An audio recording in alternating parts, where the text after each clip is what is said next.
Hello, আসসালামু আলাইকুম। আমরা ঢাকা গুলশান ২ বারিধার ব্রিজেস থেকে রওনা হই কক্সবাজার পথে। এই পথে আসলে দৃশ্য ছিল অসাধারণ। আমরা ঢাকা থেকে কক্সবাজার যাচ্ছিলাম তখন মাঝে ঢাকা থেকে চিটাগাং, চিটাগাং থেকে কক্সবাজার পথে যে সিনারিগুলি ছিল খুবই সুন্দর, অসাধারণ। সেই সিনারিগুলো আসলে আপনারা দেখতেছেন। আমরা আসলে এইভাবে পাহাড়ের আঁকা-বাঁকা পথ বেয়ে এবং সেই ওয়ান ওয়ে, টু ওয়ে রাস্তা দিয়ে যাচ্ছিলাম পাহাড়ের কোল ঘেঁষে কক্সবাজারের পথে। আমাদের এই বাসটির নাম ছিল আসলে ডিপজল পরিবহন, যেটা আমার খলনায়ক ডিপজল, তারই বাস। আসলে এই বাসটি ছিল মূলত এসি বাস এবং খুবই ভালো। তারপর আমরা এখান থেকে পৌঁছে যাই কক্সবাজারের প্যারাডাইস হোটেলে। প্যারাডাইসে আমরা আসলে সকালের নাস্তা এবং দুপুরের লাঞ্চ করতেছিলাম। সেখানে আমাদের ড্রেসগুলি ছিল, ড্রেস আপ এরকম ছিল যে আমাদের ব্লু কালারের টি শার্ট এবং থ্রি কোয়ার্টার প্যান্ট। আমরা এখানে দুপুরের লাঞ্চ কমপ্লিট করি। প্রায় আমরা লোক সংখ্যা ছিলাম প্রায় ৩০০ থেকে ৪০০ জনের মতো।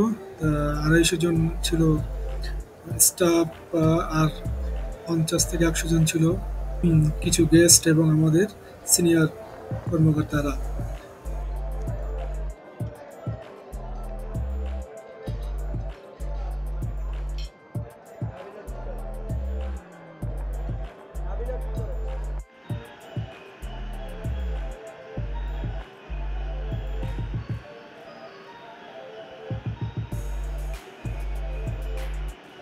যে রুমগুলো বরাদ্দ ছিল সেখানে চলে যাই, সবাই সবার রুমে যথাসাধ্য এক সিটে একজন এবং ডাবল সিটে দুইজন, এবং কোনটা ডাবল বেড ছিল সেখানে আমরা দুইজন করে থাকি।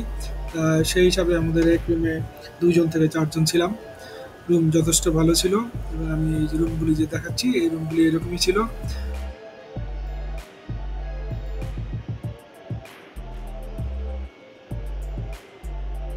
রুমে ছিল এরকম যে রুমের ব্যাকগ্রাউন্ড ছিল পুরো হোয়াইট, পুরো হোয়াইট। এখান থেকে সুইমিং পুলও দেখা যাচ্ছিল এবং বাহিরের যে সি বিচের কিছু দৃশ্য দেখা যাচ্ছিল। আমি ওই দৃশ্যগুলো দেখাচ্ছি একটু পরেই।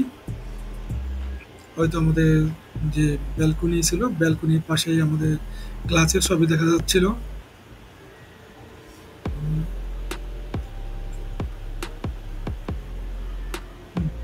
এর পাশে একটা ছিল সুইমিং পুল এবং তারপরে ছিল সি বিচ, সি বিচের